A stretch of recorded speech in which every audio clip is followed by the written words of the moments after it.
7:02 en el territorio continental ecuatoriano, buscando la verdad en la revista de opinión Democracia. Queremos saludar esas tareas de solidaridad que desde diferentes sectores vienen cumpliendo para contribuir luego de este fenómeno natural ocurrido en el sector de La Gasca, la comuna, y que hoy viene la tarea de reconstrucción. Primero restablecer la relativa normalidad y luego volver. Felicitar a quienes dan esta gran ayuda, sector público, sector privado, y también condenar quienes intentan aprovecharse politiqueramente mirando a las elecciones de la alcaldía de Quito y asomar con presentes, con regalos y hacer presencia en estas condiciones. Queremos analizar un tema importante en el sector educativo, convencidos de que si no cambia la educación, no soñemos con un mejor país. La calidad de la educación es fundamental en una sociedad y para ello hay que seguir bregando, seguir trabajando en el Ecuador.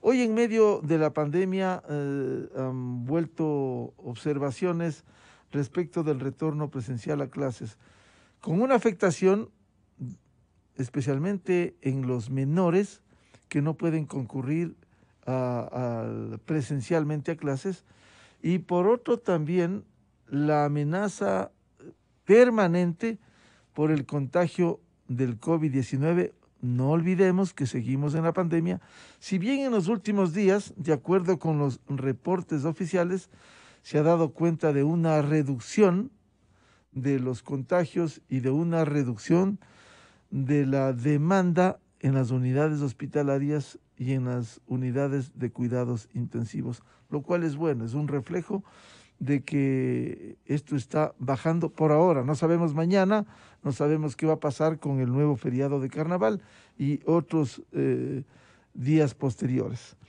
Quiero dar la bienvenida al exministro de Educación, doctor Milton Luna, el doctor Napoleón Vázquez, psicólogo educativo, y el doctor Carlos Paladines, académico, escritor y experto en temas de educación, con quien queremos comenzar. Doctor Carlos Paladines, en medio de la pandemia, ¿cómo articular en el sistema educativo un retorno paulatino presencial a las clases en el país y de manera especial en el régimen Sierra y región amazónica ecuatoriana? Porque en la costa va el proceso de conclusión del ciclo escolar. Buen día. En primer lugar, gracias por la invitación, Miguel, muy amable. Saludo a los colegas que van a participar en esta conversación y a los radioescuchas de Radio Democracia.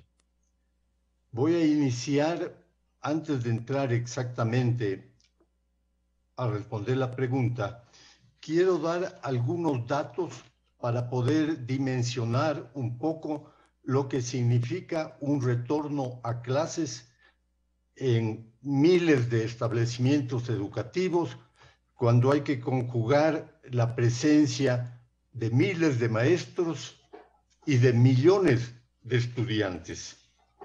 Brevemente, recordemos que según los datos que da el Ministerio 2021-2022, en el país contamos al momento con 4.300.000 estudiantes, un poco más de 300.000. Alrededor de 32.000 centros escolares, la mitad en la sierra, la mitad en la costa, unos 15.000 más o menos en la sierra, unos 15.000 en la costa. Y contamos con más de 204.000 profesores en servicio a la educación básica, al bachillerato, etc. Este es el dato grueso. Pero hay algo que considerar especial. Nosotros aproximadamente desde el 2017-2018, que contábamos ya con 4.600.000 estudiantes, al momento hemos bajado a 4.300.000 estudiantes.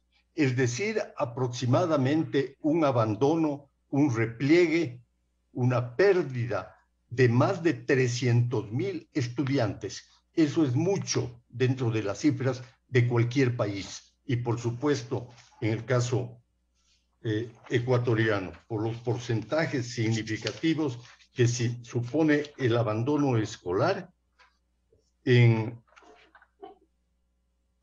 números tan altos como es 300,000. Bueno, si examinamos el caso del profesorado, las cifras son igualmente alarmantes. El año 17 hablamos de 39,724 maestros a grosso modo, casi 40,000. Pero el año 2021-2022, datos del Ministerio de Educación, hablamos de 32,000 maestros, es decir, la baja está en alrededor de 7,000 maestros. Lo mismo podría hacerse de los centros educativos, cuánto han bajado en los últimos años. ¿Qué quiero decir? Nosotros contamos con un fuerte descenso en el servicio educativo en el país, en maestros, en centros educativos, en número de alumnos. Me atrevería, para seguir el símil de estos días en que hemos padecido no solo la pandemia, que ya llevamos más de 2 años, sino que también acabamos de sufrir un gran alud en el caso de Quito, con más de 20 personas que lastimosamente han fallecido. Voy a utilizar este símil de la emergencia que vive el país en varias áreas para pensarlo si también en educación estamos confrontando una situación de emergencia. Completo con este dato y enseguida cedo la palabra. Cuando inicia la pandemia, tengo datos de diciembre del 2020. Las palabras de la entonces ministra de Educación era que abriga la esperanza que los 12,500 centros educativos, palabras de ella, deberán enviar el plan de retorno progresivo y alternado de su planta. ¿No? Meses después, en marzo, el país hablaba de 620 planteles que han tenido ya permiso para clase presencial. Recuerden que yo les indiqué que hablamos en el país de 32,000 y en la sierra de 15,000. Es una gota, 616 para marzo del 2021. Para junio del 2021, más o menos seguimos en la misma situación. El informe para junio del 2021, me parece que ya iniciaba gestiones la nueva ministra, hablábamos de 1,301 planteles educativos. Hay datos de meses posteriores que igual señalan que no hay un gran avance para la educación presencial. Si nos encontramos en una situación de emergencia también en el campo educativo, con estos datos a grosso modo que les he dado, me parece que ya es hora, y lo ha hecho muy bien el COE, el Comité Coordinador de Emergencias a nivel nacional. Y termino con esto. Pero esos dictámenes en la cúpula, a nivel de las grandes mesas de discusión, si no vienen respaldados por la ciudadanía, por los COEs provinciales, ¿qué gobernador ha convocado ya al COE de emergencias, en este caso educativa, para tener mayor información? ¿Cuántos centros educativos verdaderamente se van a abrir el próximo lunes en las diferentes provincias? Si no funcionan los COEs cantonales que unen a personas de salud, a delegados de la instancia de salud, delegados de la educación, incluso delegados de los regimientos militares que están en la zona del cantón, delegados educativos, delegados de los centros de salud. Si no se dinamiza con los COEs cantonales, si no se dinamiza con el COE provincial, puede quedar en un dictamen y nos vamos a encontrar en los próximos meses con que no despega la atención al servicio educativo, a la emergencia educativa, que en mi perspectiva es la que estamos Claro, sufriendo. esta es una tarea en conjunto que hay que emprender por la educación. Gracias por ilustrarnos con esos datos muy importantes al doctor Carlos Paladines. Quiero dar la bienvenida al doctor Milton Luna, ex ministro de Educación y educador. ¿Cómo procesar esta realidad para volver paulatinamente a clases con la afectación por un lado, la ausencia, y por otro también la amenaza del contagio del COVID? Muy buen día, Milton Luna. Muy buenos días, estimado Miguel, muy buenos días, Carlos, muy buenos días a las personas que nos están viendo y escuchando. Sin duda alguna, estamos frente a uno de los gravísimos problemas. Hay muchos problemas en el país, gran parte de ellos graves, pero este en particular de una enorme trascendencia coyuntural y estratégica para el país. Sin duda, estamos frente a un desastre, así como este desastre tan grave acá en Nagasca, la comuna, este desastre que ya de alguna forma, con algunos datos importantes nos ha graficado Carlos, es catastrófico, es decir, cientos de miles de chicos que han salido y es altamente probable que no retornen o que retornen en pésimas condiciones a la educación, habla ya de una dramática situación de destrucción de historias de vida, de proyectos de vida, pero también de un enorme impacto para el país. Es decir, hablamos de cientos de miles de personas que en determinado momento, ya mismo, no tendrán acceso a condiciones elementales de vida que les permita en gran cantidad de casos salir de la pobreza, porque lamentablemente ahí y en esos sectores se presenta con más agudeza esta situación. Entonces,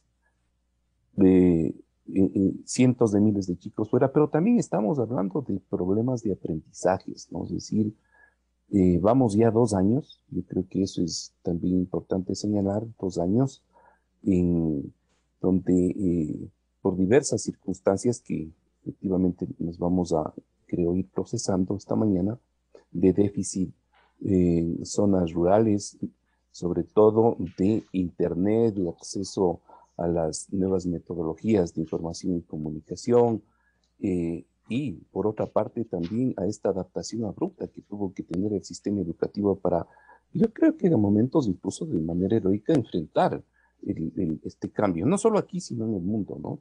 Tan potente, tan fuerte que nos generó la pandemia. Obviamente se redujeron de alguna manera algunos impactos, pero el impacto ahí está. Teníamos ya una crisis muy grave de aprendizajes en el país, una crisis que se cargaba décadas de lo que se denomina calidad de la educación, pero en esta y por estas circunstancias el problema de aprendizajes se ha agudizado. En muchas zonas, incluso había relatos de madres de familia que decían, vea, en este año mi hijo no ha aprendido nada. Y en otros decía, bueno, de lo que aprendió ya se olvidó. Entonces, estamos hablando de crisis de calidad de la educación. Entonces, frente a esto, de hecho, ya hemos hablado casi 2 años de estos temas. La pregunta es, ¿qué efectivamente hemos realizado para enfrentar de mejor manera e incluso enfrentar para superar el problema? Ahora el problema ahí está, la pandemia va a continuar. Entonces, y lo que ya podemos hacer una suerte de evaluación, porque ya vamos a cumplir, estimado Miguel, 2 años de pandemia. ¿Qué y cuál ha sido la reacción frente a ella? Y efectivamente vemos que hay más déficits en la toma de decisiones adecuadas.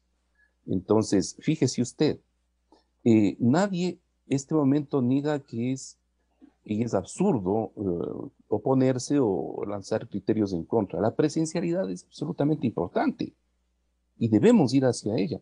Pero Una cosa es el anuncio que uno puede realizar y otra cosa es que efectivamente eso tenga que hacerse. Entonces, desde esa perspectiva, la pregunta es, ¿qué se ha hecho en estos 2 años para construir condiciones adecuadas para ese retorno? Y de hecho, yo creo que uno de los primeros graves problemas que se enfrentó ya en el 2020 fue un recorte dramático del presupuesto educativo de casi $1.000 millones al presupuesto de educación.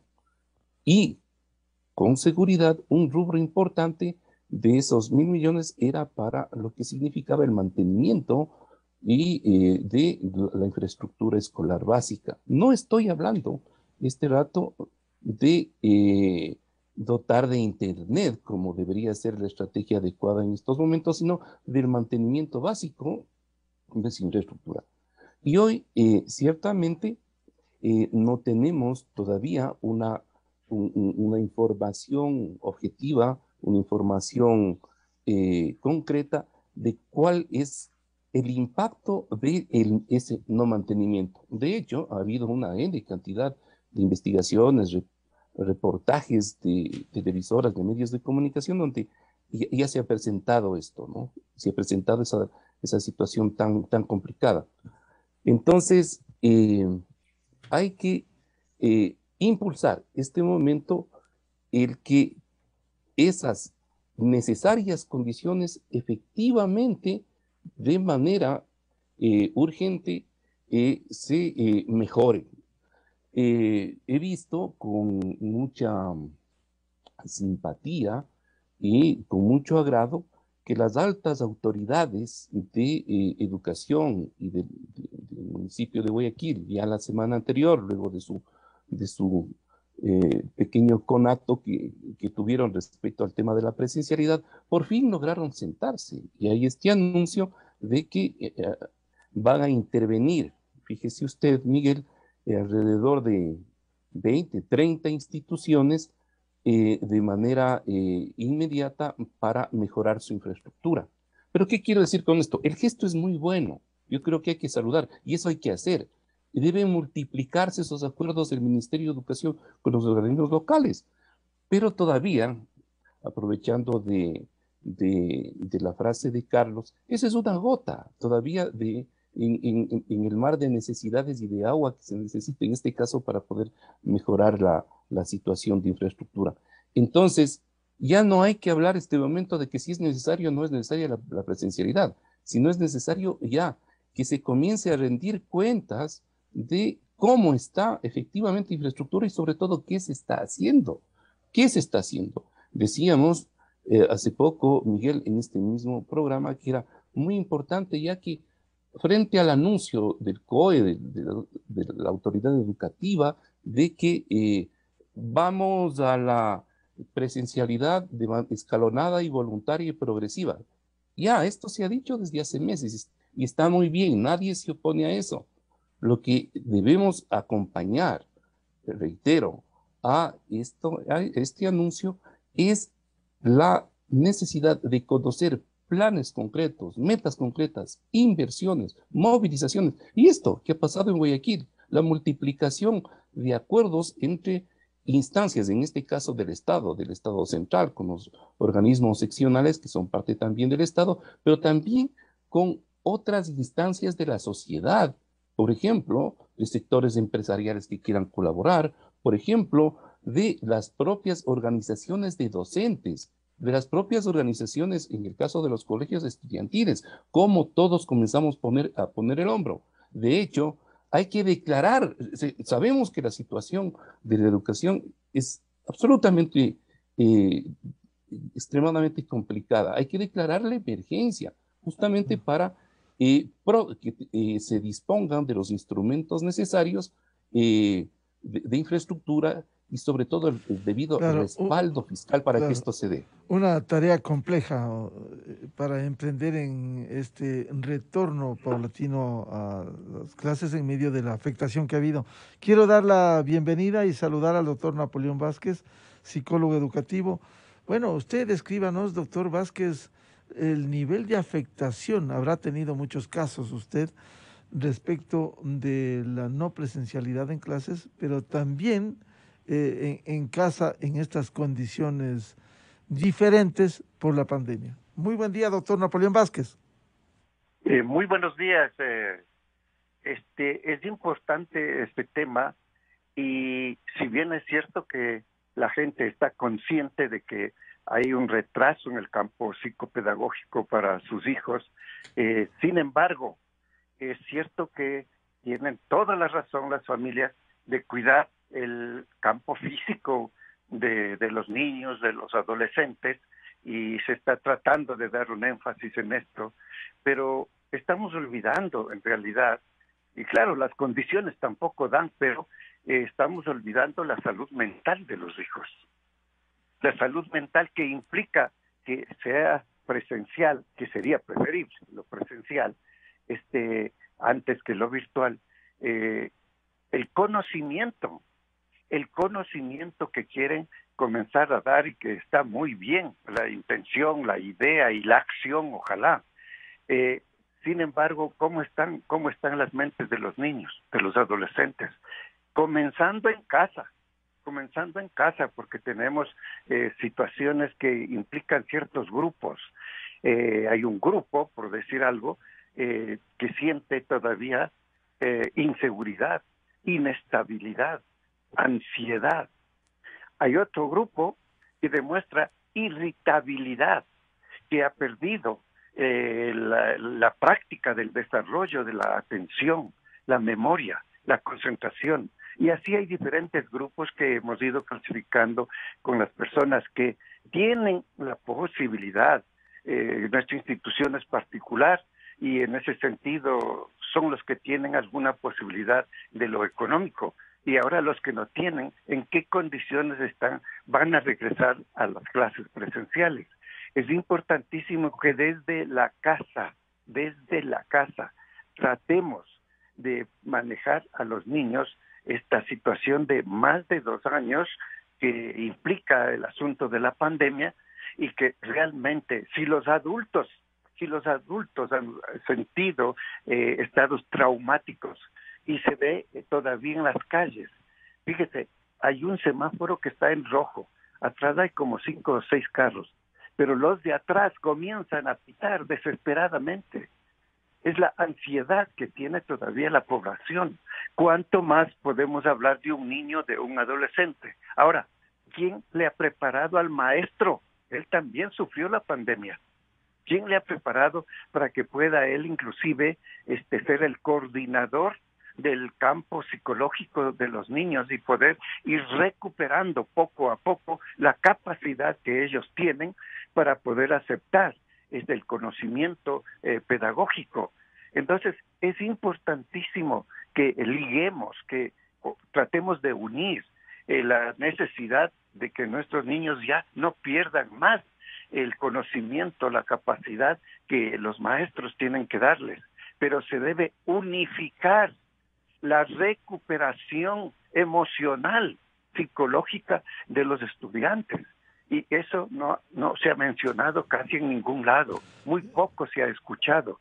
Doctor Napoleón Vázquez, ¿se ha visto afectados severamente, seriamente los chicos que tuvieron que quedarse obligadamente en casa? Sí, definitivamente. No estamos hablando de una situación de gravedad que puede venirle la muerte, etcétera. No, pero sí estamos hablando de algo que requiere un espacio de tiempo que valga la pena para la recuperación, porque muchos niños realmente no quieren saber nada de volver a las clases presenciales porque tienen miedo que su familia que queda en casa puede morir si es que se ha contagiado.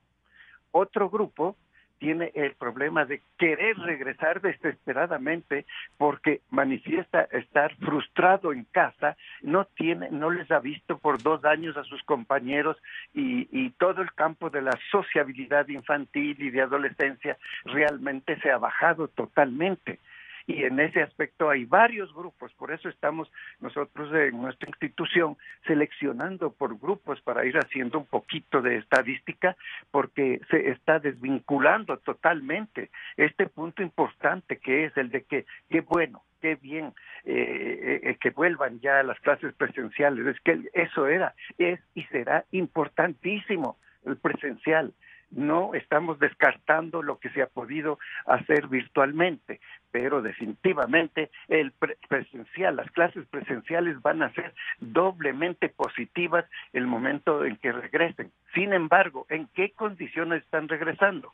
Y no solamente, como ya dije antes, pedagógicamente, sino psicológicamente, emocionalmente. ¿Quién les ha ayudado? Conozco casos donde todas las tareas, porque el niño no se adaptaba a lo virtual o simplemente se distraía mucho más que en el aula de lo virtual, mamá estaba junto a él y ella es la que estaba captando la clase para que el niño pueda hacer la materia, para que haga para que haga los deberes, la tarea. Y en ese sentido la mamá también ayudaba a hacer la tarea. Entonces, y no es uno, no son 2, 3, 4 casos, son muchísimos casos con esto, y una vez que se aplica una prueba sencilla, psicopedagógica de lo que es el grado al que va. Claro, mamá o abuela que por el trabajo de la hija se ha quedado la abuela. Doctor Carlos Paladines, en estas condiciones, ¿cómo regresar a fin de cumplir con la presencialidad en las clases, tratar de recuperar algo de lo perdido, y por otro, ese miedo que decía el doctor Vázquez para lograr generar confianza en medio de la pandemia? Gracias, Miguel, por esta segunda oportunidad. Y quiero concentrarme en el problema de las soluciones. ¿Cómo despertar a nivel de país, a nivel de las empresas privadas, públicas, a nivel de los centros educativos, de las provincias, de los cantones? ¿Cómo levantar un gran movimiento que ayude a enfrentar la emergencia educativa? Quito acaba de sufrir en la zona de la Gasca. Les expreso a todas estas familias mi pena, les expreso mi afecto y mi solidaridad. Ante esta emergencia, Quito ha reaccionado en gran medida, tratando de solucionar rápidamente los problemas urgentes. Pero esto es un problema largo. Son décadas que no se supo atender lo que estaba pasando en las laderas del Pichincha, en que se descuidó, no se siguió una buena política de construcciones escolares, etcétera, etcétera. La ciudadanía lo conoce.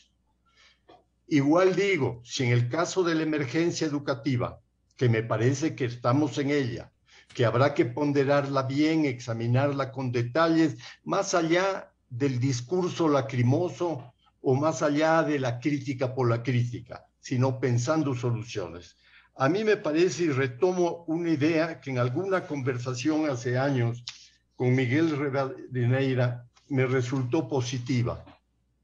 Cuando el país vivía una parecida pandemia, en los años 50, 60, en esas décadas, que se llamaba analfabetismo, que afectaba alrededor de del 50% de la población ecuatoriana. Hoy es difícil de comprender eso, cómo 50% de ecuatorianos vivían en el analfabetismo, cuando en el sector rural no solo era el 50%, teníamos analfabetismo en el sector rural del 60, del 70%. Y la Unión Nacional de Periodistas lo tomó esto en sus manos. Lanzó grandes campañas de alfabetización, unió al gobierno en esa lucha contra el analfabetismo, desarrolló un círculo, llamémosle círculo virtuoso, que ayudó a que los padres de familia se preocupen de los hijos que tenían analfabetos, que los envíen a las escuelas, que el gobierno comience a construir cada vez más centros educativos, escuelas, contrate más profesores, y a los pocos años llegamos a vencer esta pandemia, este mal que sufría el país. creo que al haber convocado el COE nacional, si logra despertar la participación, no las órdenes, este no es problema de declarar algo, de dar órdenes, sino si se consigue involucrar a los COEs cantonales.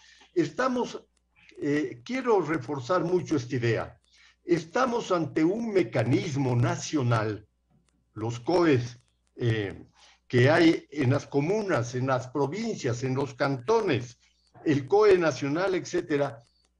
Estamos en la posibilidad de que estos comités de operaciones de emergencia, que coordinan muchas fuerzas, verdaderamente logre mover el aparato educativo de todo el país, no el administrativo del ministerio. Me parece es otro importante lo que dice el doctor Carlos Paladines, que quisiera preguntarle, para que no se pase al doctor Milton Luna, ¿cómo levantar este gran movimiento para enfrentar esta emergencia educativa lo más pronto a través de instituciones como los 221 COEs cantonales que hay en los consejos del país?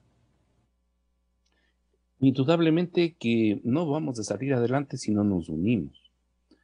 Y de hecho, esta unión proviene o debería provenir de la conciencia clara de que estamos tratando un tema extremadamente importante. Los padres de familia, las madres de familia saben que la educación de sus hijos es importante. Los empresarios saben que la educación es importante. Los políticos saben y a ratos dan las espaldas a este tema tan clave para el desarrollo nacional. Es absolutamente indispensable que creemos una fuerza social que impulse, presione, obviamente con buen talante, al Estado y también a los organismos seccionales. En este caso, por ejemplo, los municipios. Yo diría, esta convocatoria a esta minga nacional necesariamente debe tener como protagonistas fundamentales a los miembros de la comunidad educativa.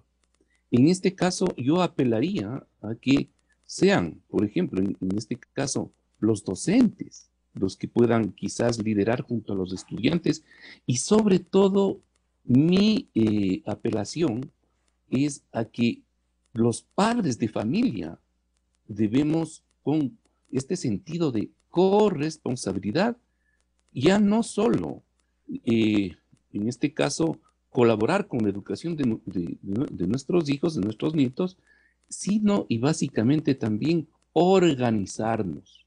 A mí me parece que ha llegado el momento de establecer estructuras de organización, por ejemplo, en los distritos de cada una de los espacios del sistema educativo nacional, para colaborar, por ejemplo, para la propia reapertura, para colaborar, por ejemplo, para la propia mantención de la infraestructura. Milton, si me permite, es importante para no pasarlo.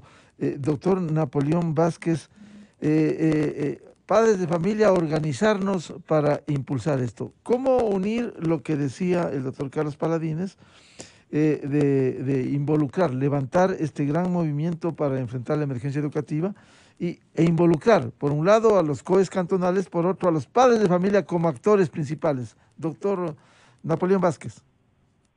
Sí, importantísimo lo que se está comentando, y vale resaltar, si cabe el término, el hecho de que todo lo que es institucional, todo lo que es gubernamental, tiene que unirse, pero esto no quiere decir que deben quedar afuera los padres de familia, los maestros, los dejes en las escuelas y colegios.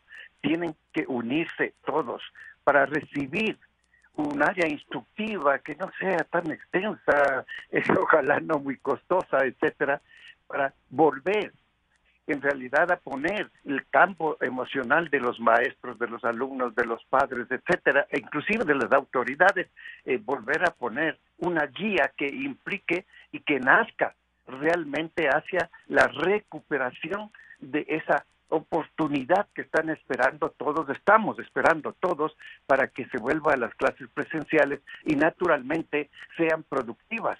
Está bien que se esté planificando, que se esté procurando, que se esté dando ya la orden, pero no sabemos exactamente cuáles son los parámetros, cuáles son las guías que van a utilizar. Si muchas veces en el área de la necesidad de un certificado, un informe o algo por el estilo, no se tiene el campo constructivo real de la psicopedagogía para poder manifestar en una discusión, en una aclaración, en fin.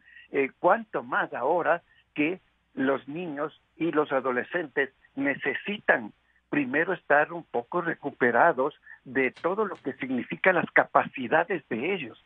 Y claro, los padres de familia deben también colaborar, no es que tienen que dejar todas las instituciones, tienen que colaborar comprendiendo que solamente las obligaciones que son de hasta alimentación, vestuario, la misma educación que hay que gastar, etcétera, que con eso tienen que ya volver a ponerse al día. No, definitivamente tenemos que reconstruir, recuperar, ayudar, colaborar para que en realidad vuelvan esas mentes, no perfectas, pero sí mentes que estén predispuestas con las capacidades en un área regular para poder volver a recuperar las materias y todo lo que necesitan en lo pedagógico.